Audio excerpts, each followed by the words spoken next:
오늘도 말씀으로 함께 하루를 여실 때 하나님의 동행하심이 우리의 삶 가운데 나타나게 될 줄 믿습니다. 오늘의 말씀은 시편 132편 1절에서 12절까지입니다. 여호와여, 다윗을 위하여 그의 모든 겸손을 기억하소서. 그가 여호와께 맹세하며 야곱의 전능자에게 서원하기를, 내가 내 장막집에 들어가지 아니하며 내 침상에 오르지 아니하고 내 눈으로 잠들게 하지 아니하며 내 눈꺼풀로 졸게 하지 아니하기를, 여호와의 처소 곧 야곱의 전능자의 성막을 발견하기까지 하리라 하였나이다. 우리가 그것이 에브라다에 있다함을 들었더니 나무밭에서 찾았도다. 우리가 그의 계신 곳으로 들어가서 그의 발등상 앞에서 엎드려 예배하리로다. 여호와여, 일어나서 주의 권능의 계와 함께 평안한 곳으로 들어가소서. 주의 제사장들은 의를 옷 입고 주의 성도들은 즐거이 외칠지어다. 주의 종 다윗을 위하여 주의 기름 부음 받은 자의 얼굴을 외면하지 마옵소서. 여호와께서 다윗에게 성실히 맹세하셨으니 변하지 아니하실지라. 이르시기를, 내 몸의 소생을 내 왕위에 둘지라. 내 자손이 내 언약과 그들에게 교훈하는 내 증거를 지킬진대 그들의 후손도 영원히 내 왕위에 앉으리라 하셨도다. 아멘. 하나님의 임재를 구하라 라는 말씀의 제목으로 함께 은혜를 나누도록 하겠습니다. 시편 132편은 성전에 올라가는 사람들이 노래하는 것 중 13번째 노래로서 성전을 향한 그 사모함을 노래하고 있습니다. 사모한다라는 건 간절함이에요. 있어도 되고 없어도 되는 그런 존재가 아니라 반드시 있어야만 하는 것, 이것을 우리는 사모한다고 말합니다. 하나님의 마음을 내가 정말 얻고 싶다라는 그 사모함, 내가 하나님의 마음에 드는 자인가, 내가 하나님의 마음을 흡족하게 하는 자가 되고 싶다, 이런 마음이 진짜 신앙을 위한 믿음 생활하는 우리에게 있어야 할 마음 자세입니다. 다윗이 왜 하나님 마음에 합한 자였나? 부족함도 많고 전쟁도 많이 하고 사람도 많이 죽이고 죄악도 많이 저질렀던 그가, 하나님이 다윗은 하나님의 합한 자라고 그 성경 최고의 칭찬을 받을 수 있었던 그 이유가 무엇인가? 그게 바로 오늘 말씀 가운데 나옵니다. 특별히 우리 사랑하는 성도님들, 하나님으로부터 내 마음에 합한 자다라는 이 엄청난 축복을 누리시게 되기를 소망합니다. 2절 말씀을 보면 그 많은 하나님 중에서 왜 야곱의 하나님, 즉 야곱의 전능자라고 했을까?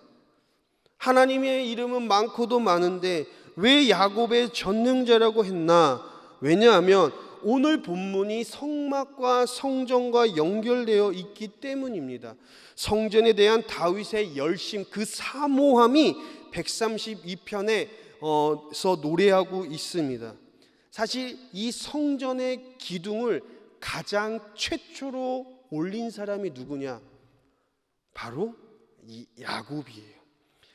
창세기 28장 10절 이하의 말씀을 보면 야곱은 도망치다가 하나님께서 꿈에 나타나셔서 이 야곱이 자기가 베고 있던 그 돌을 이제 차곡차곡 쌓아서 이곳이 바로 하나님의 집, 하나님이 여기 계시구나, 나와 함께 계시구나, 그래서 그곳을 베델이라고 이름을 짓습니다. 역사적으로 하나님의 집, 이 베델, 이 성전의 첫 기둥을 세운 사람이 바로 이 야곱이에요. 굉장히 원시적이고 하나님의 성전이라고 말할 수는 없지만 처음으로 기둥을 세운 사람이 야곱입니다. 그래서 창세기 28장에 나온 이 야곱의 거룩한 행위를 기억하면서 야곱의 전능자에게 서원을 했다, 오늘 2절 말씀에 나오는 거예요. 1절 말씀을 보면 여호와여, 다윗을 위하여 그의 모든 겸손을 기억하소서라고 나오는데, 이 기억하소서가 히브리어로 자카르예요. 그런데 이 단어가 이 자카르라는 단어가 성전과 상당히 밀접한 관계를 갖고 있습니다. 자카르는 단순히 기억하다, 메모리 이런 뜻이 아니라 성경에서의 이 자카르는 구원에 이르는 그런 넓은 범위가 내포되어 있습니다. 애국가에 보면은 하나님이 보호하사 길이 보전하세의 이 보전하세가 자카르예요. 하나님이 늘 우리와 함께 계시고 우리를 보호하시고 보전하시는 이 하나님의 임재, 이것이 바로 성경의 자카르입니다. 하나님이 우리와 함께하지 않으시면, 하나님이 우리에게 임재하지 않으시면 우리는 하나님을 기억할 수 없어요. 야곱이 그 험난한 삶을 살고 죽음의 위기에 모면했을 때, 그때 하나님이 그에게 찾아와 주셔서, 즉 하나님이 임재하셔서 그 처한 모든 상황에 대해 다 잊어버리고 하나님을 자카르했어요. 그래서 그가 한 거룩한 행위가 원시적이었지만 마음만큼은 정말 그 어떠한 성전보다도 아름다운 베델이라는 하나님의 집을 지었어요. 야곱은 집도 잃고 가족도 잃고 명예와 재물도 잃었지만 야곱은 하나님의 임재만큼은 잃어버리지 않았습니다. 요셉은 세상의 기준으로 봤을 때 가정도 빼앗기고 생명도 빼앗길 뻔했고 자존심도 빼앗기고 사랑하는 사람들도 빼앗겼지만 그들이 빼앗지 못한 단 한 가지는 하나님의 임재만큼은 빼앗지 못했습니다. 하나님의 임재가 있었기에 그 요셉이 구덩이에서 총리가 되었고, 다시 말하면 요셉을 향한 그 하나님의 언약궤가 실제로 이루어졌고, 야곱도 하나님의 임재가 있었기에 그 삶의 자리에서 죽음의 위기에서 생명을 다시 한번 얻을 수가 있었습니다. 사랑하는 성도님들, 현재 우리의 상황이 우리의 모든 것을 앗아간다 할지라도 우리가 이 하나님의 임재만큼은 우리가 늘 지키기를 예수님의 이름으로 축복합니다. 하나님의 임재만큼은 우리가 잃어버리지 않기를 축복합니다. 하나님의 임재가 있으면 우리는 하나님의 언약을 이루어 나갈 수 있고 하늘의 그 회복함이 우리를 덮게 될 줄 믿습니다. 하나님의 임재를 우리가 어떻게 지킬 수 있습니까? 우리가 성전에 나오는 것을 사모해야 돼요. 주일 예배에 이 성전에 나오는 것, 이것을 진정 사모해야 합니다. 누군가의 중요한 약속이 있어, 일정이 바빠, 피곤해, 그래서 잠시 내가 성전에 나오는 걸 좀 미룰게, 이건 사모함이 아니에요. 또 하나는 우리의 몸이 성전임을 기억해야 합니다. 오늘 말씀 3절에서 5절을 보면 내가 내 장막집에 들어가지 아니하며 내 침상에 오르지 아니하고 내 눈으로 잠들게 하지 아니하며 내 눈꺼풀로 졸게 하지 아니하기를 여호와의 처소 곧 야곱의 전능자의 성막을 발견하기까지 하리라 하였나이다. 다윗은 여호와의 처소를 발견하기까지 침상에 오르지도 않고 졸려도 잠들지 않는 그런 사모함이 있었어요. 사람이 푹신한 침대에서 잠자는 것은 너무나도 평화로운 상태에서 가능한 것입니다. 그런데 다윗은 그런 마음이 없었어요. 왜 그랬을까요? 5절 전능자의 성막을 발견하지 못했기 때문에. 전능자의 성막이 무엇입니까? 바로 하나님의 임재가 있는 그 언약궤. 다윗이 왕에 오르렀을 때 이 언약궤는 기럇 여야림에 있었습니다. 하나님의 법궤는 가나안 땅 실로에 있었는데 그것들을 이스라엘 백성들이 마치 부적처럼 사용해서 블레셋과 전쟁하여 패배하고 그 언약궤를 빼앗겨 버립니다. 그 빼앗겨 버린 상황 가운데 블레셋들이 그 언약궤를 갖고 온 순간 이후로부터 아주 이상한 일들이 벌어져서 그들이 다시 이 언약궤를 유대의 기욤 여아림에 놔두고 그것이 20년에서 25년 동안 방치되게 됩니다. 잃어버린 언약궤를 다시 찾아 나선 다윗. 다윗은 그 언약궤를 열심히 찾은 거예요. 침상에 오르지도 않고 궁궐에 오르지도 않고 잠도 안 자고 그러다 결국에 찾았습니다.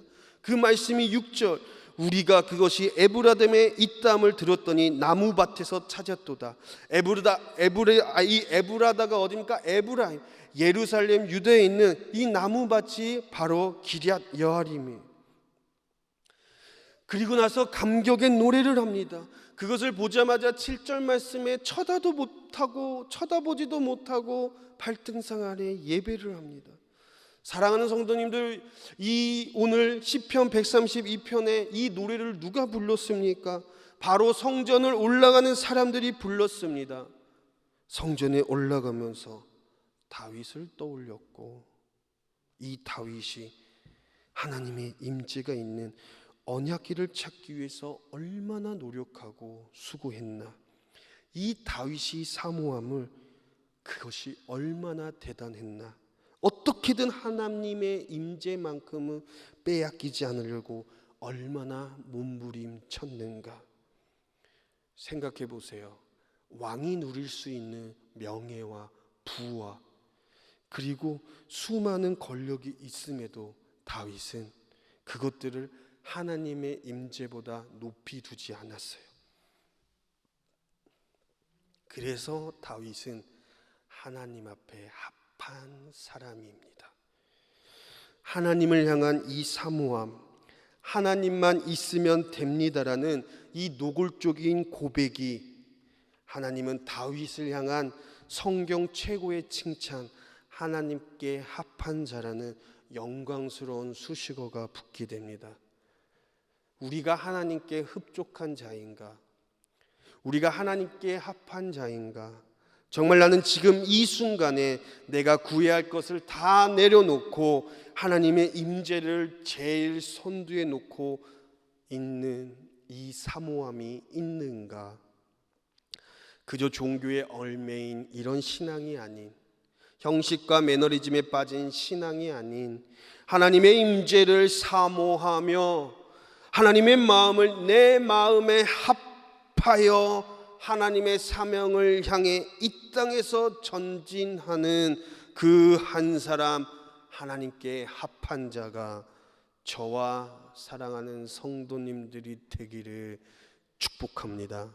다른 건 빼앗겨도 잃어버려도 하나님의 임재만큼은 내가 늘 사모함으로 삶의 자리에서 내가 하나님의 성전임을 기억하고 예배할 때 우리는 하나님의 호흡을 따라갈 수 있습니다. 세상 기준과 사람의 비위에 합한 자가 아니라 하나님 마음에 합한 자가 되기 위해 이 거룩한 행위들을 할 때 우리는 하늘의 특권을 이 땅에서 누릴 수 있습니다. 삶의 자리에서 날마다 하나님의 임재를 사수하여 승리하게 되는 우리 사랑하는 성도님들이 되기를 예수님의 이름으로 축원합니다. 기도합니다. 주님, 우리가 다른 건 다 잃어도 하나님의 임재만큼은 우리의 심령 가운데 사모함이 있을 수 있도록 주님 인도하여 주시옵소서. 무엇보다도 우리의 생각과 마음 가운데 하나님께 합한 자가 되기를 원합니다. 종교와 매너리즘에 빠져서 드리는 그런 형식에 지나치지 않는 예배가 아니라 주님을 사모하는 그 마음을 다하여 예배하며 나아갈 때 우리를 향한 그 언약의 말씀들이 다시 한번 이 땅 가운데 열매 맺을 수 있도록 축복하여 주옵소서. 예수님의 이름으로 기도합니다. 아멘.